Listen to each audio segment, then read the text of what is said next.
We're headed to a place that was established in 1817, and guess what? 75 families still live there the way they did way back when. The culture, the crafts, all of that good stuff that you're really going to enjoy is just south of Canton. It's called Zoar Historic Village, and of course, it's just a one-tank trip away. The cabin was built in 1817. It was more than likely the first church here in Zoar. A little over 200 years ago, 104 women and 53 men left Germany to avoid religious persecution. And where did they go? Ohio, and established the village of Zoar.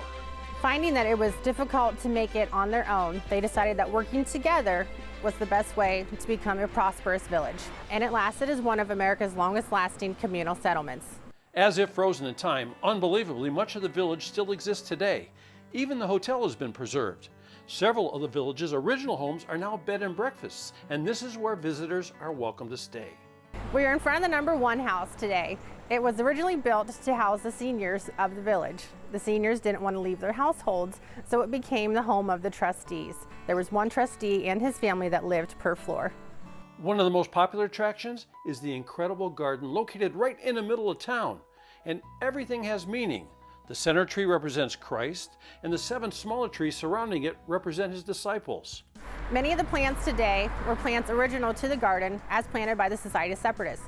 There's even a peony plant that was planted by the Separatists themselves. When you visit the village, you'll see many of the original businesses, and just like they're still in business, you can actually go in. This is the bakery. There were 2 bakers here who lived in the rooms upstairs. They baked for the entire village.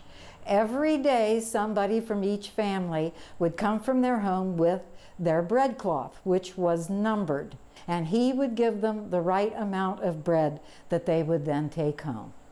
The Zoar Hotel, built back in 1833, was a very special place and became extremely popular as a tourist destination. In fact, it was considered a 5-star in its day, and many of the visitors would come back again and again, including one very famous one in particular. One of our more famous guests was President William McKinley.